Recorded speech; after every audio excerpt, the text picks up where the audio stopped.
So, moving on to number 7. Moving on to number 7. Right. This is the only finale on my list. Ooh. Which is Utopia / Sound of the Drums / Last of the Time Lords. Okay, fine.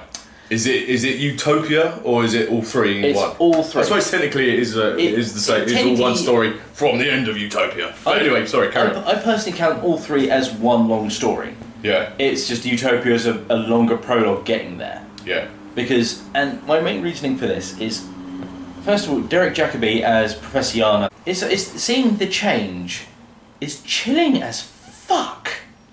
I mean, it is very much. Nails old school. He is master. It's like he goes from like a kindly doddering old man who's very clever, but he's just trying to make things work. You feel a bit sorry for him because he's like, I really don't know what's going on here. Like, he's very much innocent at that point. And it's like when it's a case of. Very briefly in the episode, you've got like the last of humanity on some random planet, and they're trying to find a place called Utopia. And it's like what? How many trillions of years? It's basically right. It's the end of the universe. That's exactly how they describe it. It's like, well, how can you be at the end of the universe? Yeah. I don't know. Anyway. All the stars have gone out. All the planets are dead. This is like the last one that's got any remote form of life on it, apparently.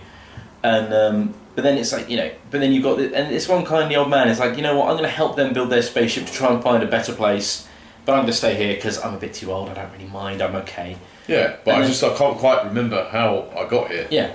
And then when he looks in that watch, so all the stuff they had built up through season 3 led to that point. Led to this. And it's like when he opens the watch and gets his Time Lord soul back, or whatever you want to call it, and he becomes the Master again. Just the change from that kind old man to a sinister, up old school version of the Master. He was very much, he was like Roger Delgado was back at that point. It's just the change. He come back from beyond. And it's just like, an actor like Derek Jacobi can pull that stuff off. Well, he can, because he's great. He's amazing. And then when you keep the story going and you go into like it's listed as technically as a 3-parter. But you could argue that it's one episode with a lead into a two-part. Yeah, it's like a two and a quarter part. Yeah, you can argue either way. Yeah. But then it's kind of when you get into that and you've got John Sim as the Master. Oh my god, he's amazing! I love that guy. He as the Master is amazing. I did like him in this version. They needed to get a Master that was going to be like it was going to be able to play off David Tennant's Doctor, so you needed someone with a high octane performance. And I think they were okay with it on this particular one. End of Time, that's another fucking issue altogether. But at this point, he's still the Master. He's not completely. Honestly, the Master is well. I wouldn't even say he's insane. He's just sinister and evil, and he just wants to take over the universe. But I thought Sim was very good. I would have liked to have seen more of Derek Jacobi's Master. This is it, yeah. Rather than just 2 minutes of it, I would have been intrigued to say maybe seen him for an episode, and then maybe he then regenerates into John Sim at the end of the story. If it had been, say, Derek Jacobi going all the way through this 3-parter, and then at the end, he dies and regenerates and turns into John Sim. Yeah. And that's like your little lead into when John Sim appears again in the future. Yeah. Perfect. But then again, it's kind of like. The Doctor comes up with these few ideas. This is the best I can do on the limited resources I have. A bit of the TARDIS for the chameleon circuit attached to a TARDIS key will make us not invisible but just ignorable by most people, so we can pass around. Well, and hopefully we can get up close to the Master. It was essentially a first season John Pertwee story. He was basically rooted to Earth. Yeah, he couldn't go anywhere, and the idea of the Master has made it. He's made it a paradox machine. Or he's cannibalised it, so he's made paradox. So the only place you can go is back to where he was before. Well, the Doctor fuses the circuits in the TARDIS, so the Master can only use it to go to 100 trillion years in the future or back then. Modern day Earth, which was like 6 months. So he can't use it to conquer the universe, exactly. But the thing is, because they establish it before they even start talking about like the world being changed or whatever, that it's a paradox machine. It's like that's why I'm okay with them having the reset button. I don't forgive it. But I'm okay with them having it, so I can give them a bit of a pass on that. Because everything else leading up to it, and everything else, even during that last episode, The Last of the Time Lords, when you've got ancient elderly Doctor, where he's at the... Let's be fair, that's the most vulnerable that he's been. And to be fair, the Master has got his number the whole time. Yeah, it's like the only way he gets through is through until he becomes Jesus. Yeah, it's kind of like, yeah, it's kind of that's a fluke because and it's the whole Martha walking across the earth thing, going, "Oh, just say his name. I'll tell everyone," and then you all have to think at the same time, "Oh, I integrated myself into his matrices." What? Oh yeah, that's my big problem with the last of the time. It's a fucking leap. I will give you that all the way through. That how he gets through the situation. So everyone who's left alive on the earth is going to think at this one point, at one time, this one word, which is going to create enough of a psychic backlog or anything, that the Doctor can use it to reverse everything the Master has done. Yeah, that's a fucking leap. But everything leading up... It's not the worst finale, but it's not... I would have preferred it if he was just like little frail Yoda Doctor, all the way through to the very end. Doctor. That's what he was. And then it's like, he was Dobby Doctor just giving the Master shit verbally, until Captain Jack went and shot up the paradox machine, and then he just reverted because of the paradox machine. Yeah. You make that change, that would have been fine. And it's like, but even then, it's like, you know what? I'm still happy with everything else that went in the episode, to the point where I've got it on my list as number 7. Right, it's my number 7 now. Your number 7 now? Right, well, give me a second. Oh yeah, right. So, funny enough, the same season, I'm going with, and this is again a two-parter that I'm considering this time one whole story, because I think they're both equally as good as each other, is Human Nature and Family of Blood. Oh. So this is the episode where the Doctor becomes human. Now, for me, this episode highlights just how good an actor David Tennant is. Yeah. Because not only does he make you believe he's the Doctor, he makes you then believe he's a human, who then he makes you believe he's the Doctor again. Yeah. And he almost, see, for me, it almost made me not want him to be the Doctor, and it almost made me, well, it did make me dislike the Doctor. Yeah. Because he went from this very humble, nice, just a really nice bloke who didn't want to know about all this stuff that was going on in his head. And the drawings and the writings of the diary, and harking back to the visions that he was having and stuff, which I thought was really cool.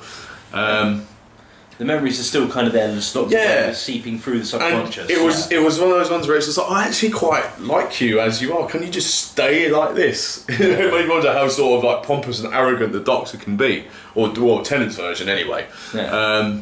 But yeah, I just thought this was a breath of fresh air for the whole show, because you hadn't really seen. I can't remember it even back in the classic series. I'm trying to think, maybe. Enemy of the World? No, because it was a doppelganger. Yeah, I can't remember an episode where he was genuinely a human being. Correct me if I'm wrong, I'm sure Harry will. But in the comments, or Windy Media, correct, again, I generally can't remember. Now you said that, you know what's going to happen. Harry's going to like put a little comment there with just his 10, and boom, it's like... Yeah, it was this episode. And he's like, fuck you guys for being wrong. It's like, but I also felt this was the first time in that season where I actually started to like Martha, because and not for any fault of her own, but she was genuinely trying to help the Doctor.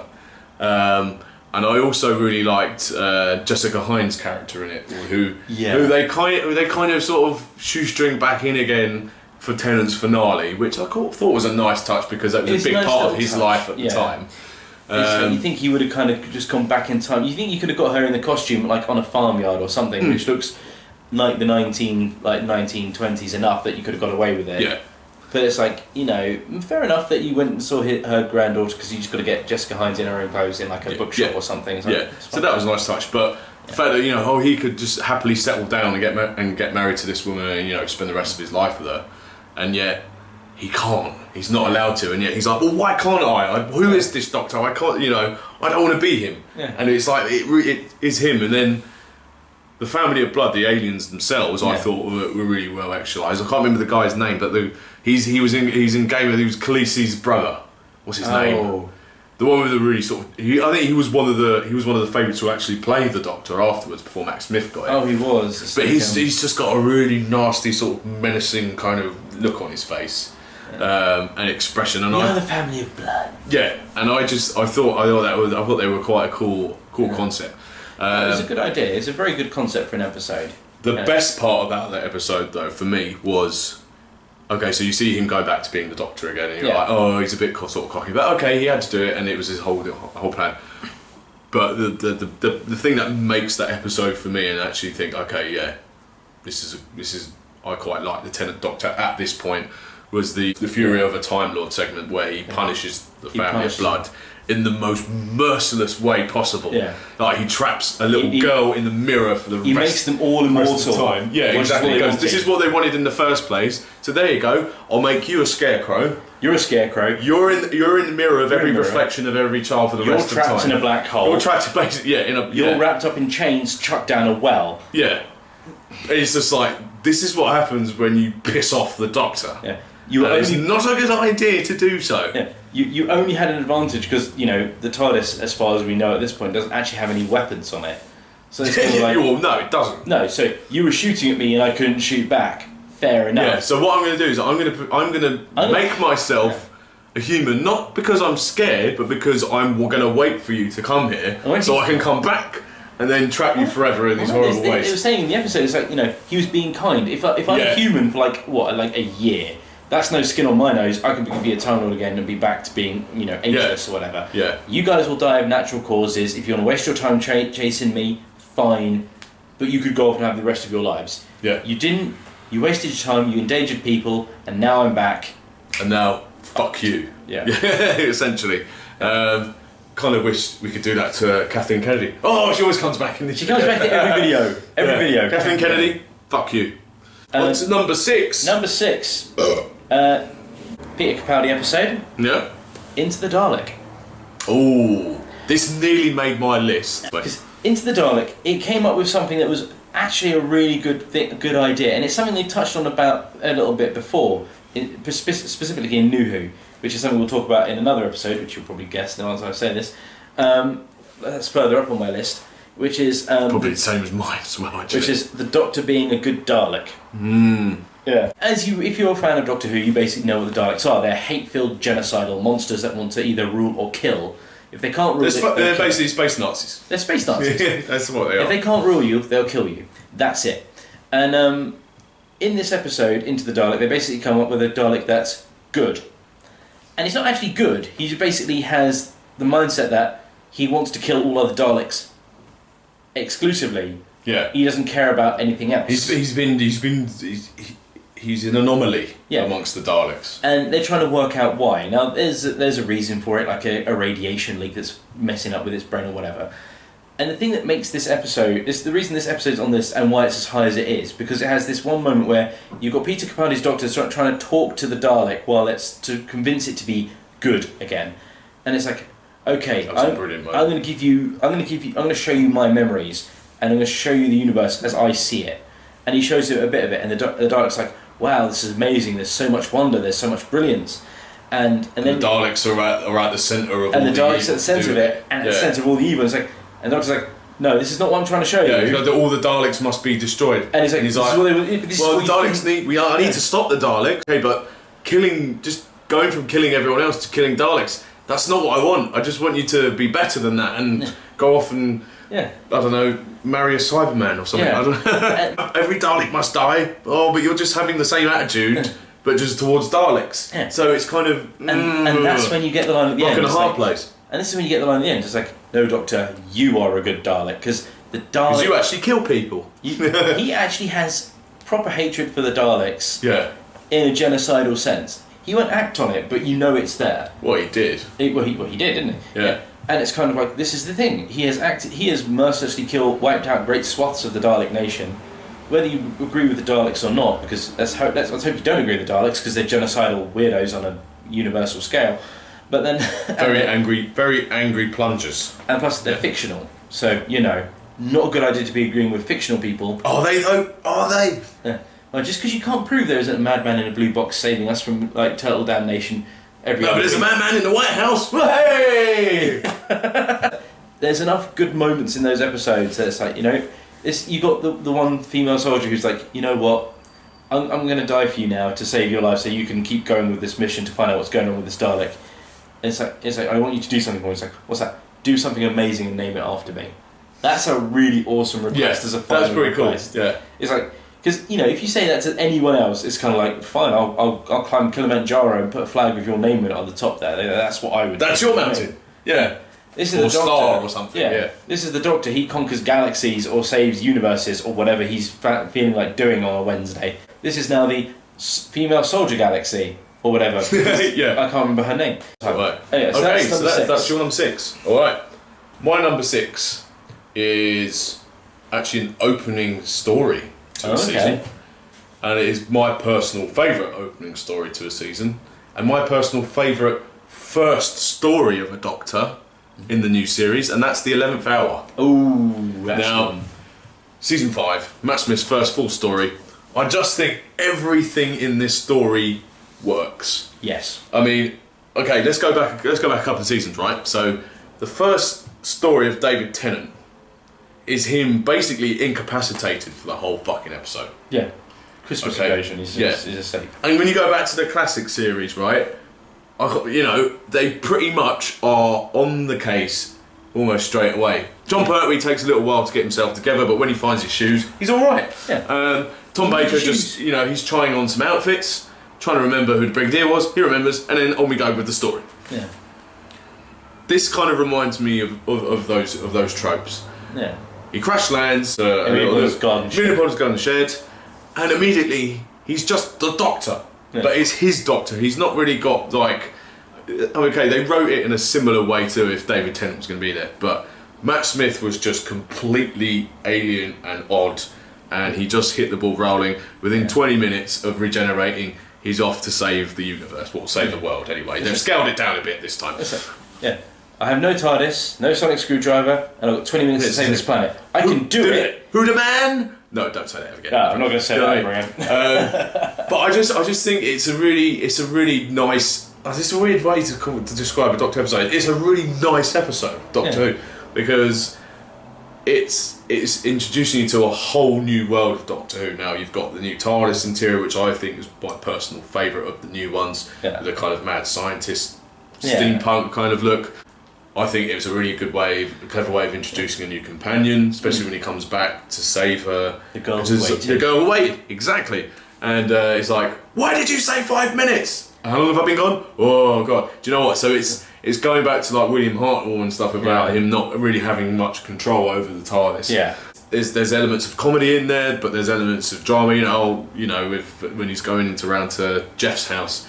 Delete your internet history, Jeff. God, for goodness sake. Goodness, Jeff. Yeah, but he gets... Yeah, exactly. There's little things like that I think, okay, this is a nice introduction. Everything just runs quite smoothly. Okay, it's a bit cheesy in parts with, the I can't remember the fucking alien's name in it now. Atraxi. The Atraxi. That was a bit convenient, I thought, fine. His eyeballs in crystal ships. Yeah, that was a little bit... Okay, this is still kind of like... We've got tropes of the RTD era here, but...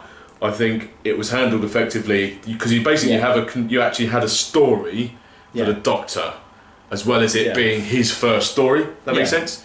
I thought the changeover was really nice. I thought the interaction with Amy at the end, and the fact that she's getting married next week, and that she's going off with this weirdo stranger that she's never met before. Oh, that's right. I'll bring you back in 5 minutes, even though we know that he's a bit dodgy with time. But I just thought this was the perfect start for a new Doctor. Yeah, probably the best since Robot for me. Yeah, no, I'll go with that. Yeah, no, I completely agree.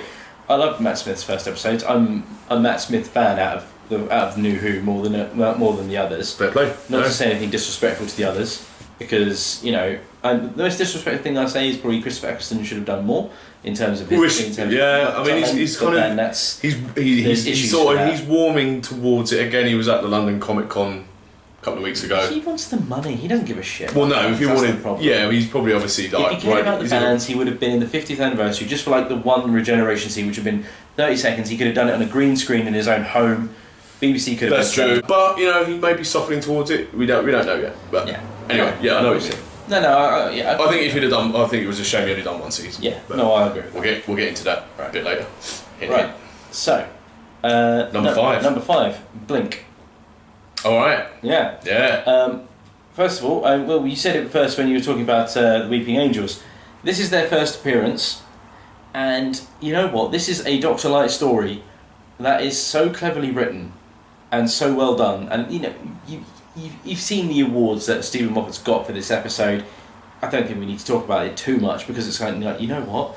I mean, it's very much. Well, I'll talk about that because that's slightly higher on my list, but yeah, we'll go.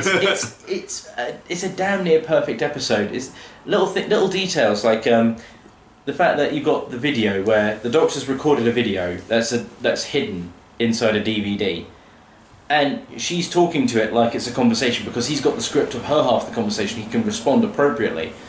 But the clever thing is, halfway through, because she's watched half that video before and given one set of answers, but then later on in the episode she watches the whole thing all the way through. But at the same time, he's pausing to wait for her responses. The thing is, the second half she's giving different answers, and it still works. Still works, yeah. And it's like it's little things like that. Plus, the whole fact that statues that moving around that when you're not looking at them can move, is chilling as sin. Going back to nursery school fears and all these bits and pieces. Absolutely. Yeah.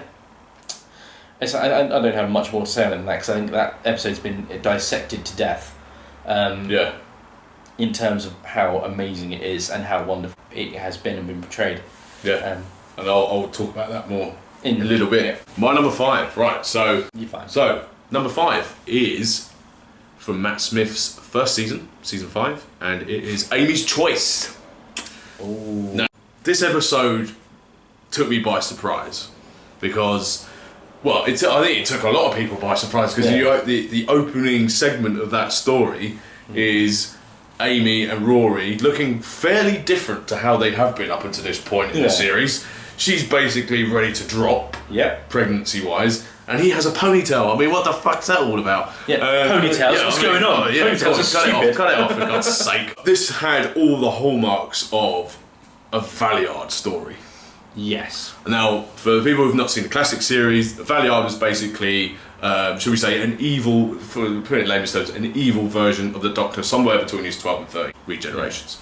And it was all the darkness of the Doctor, but with all the other qualities, all the sort of powers and the abilities that the Doctor Doctor has. All the knowledge, has. all the skill, all that confidence and ability, but just with an evil twist rather than, a kindly... Yeah. Exactly. Aptly titled The Dream Lord, because obviously after the intro credits, you find that they've actually just been dreaming the whole time and they wake up again. Yeah. And then they're in the TARDIS as they were before, hurtling towards a cold star. A cold star. Yeah.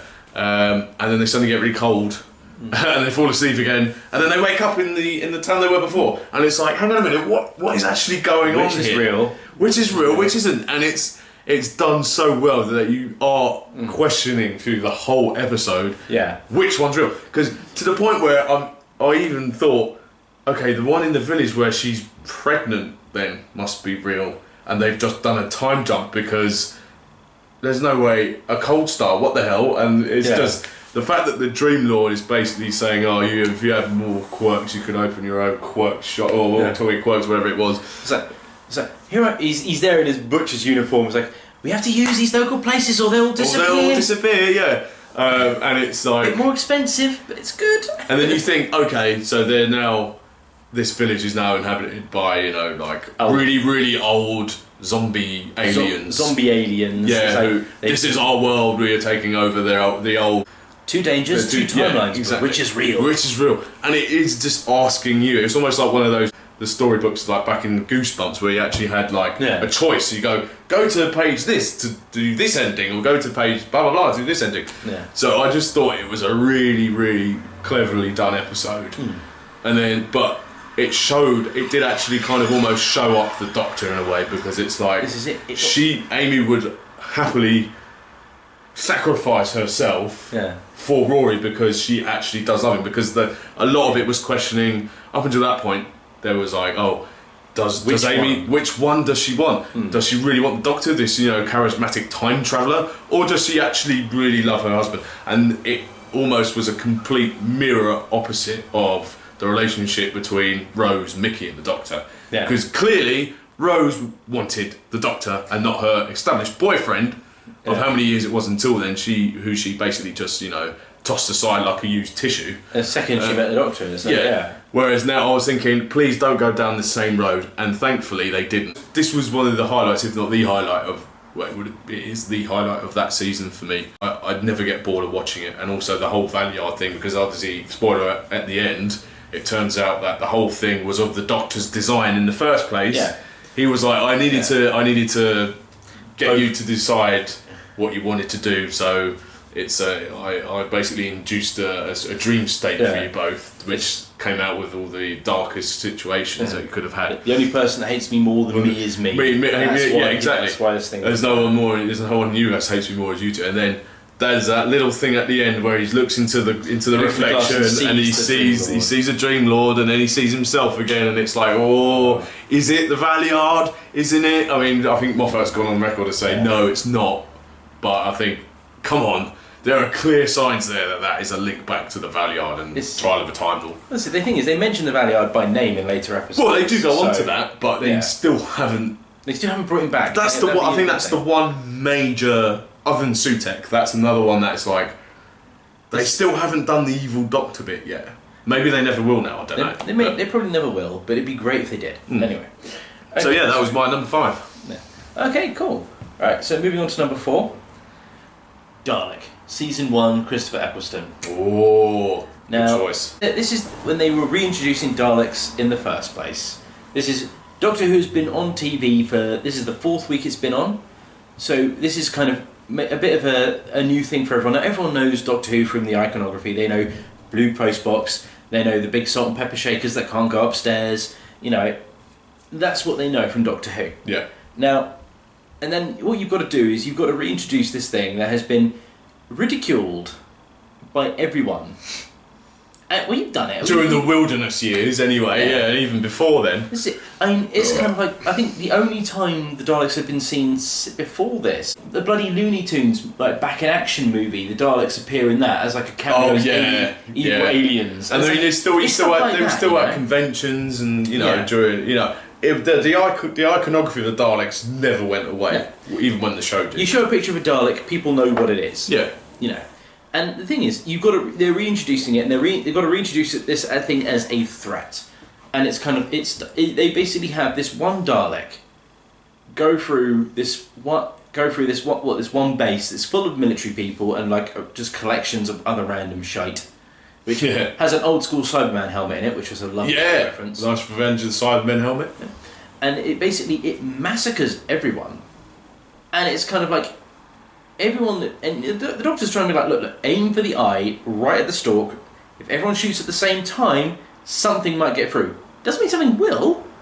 But it could. It could. That's your best hope. That's the best you've got. On a little side note, when the Doctor goes to get a gun from like the unlogged things, the wet things have been logged into the museum. Like hairdryer. Yeah, I love that because there's so many broken hairdryer.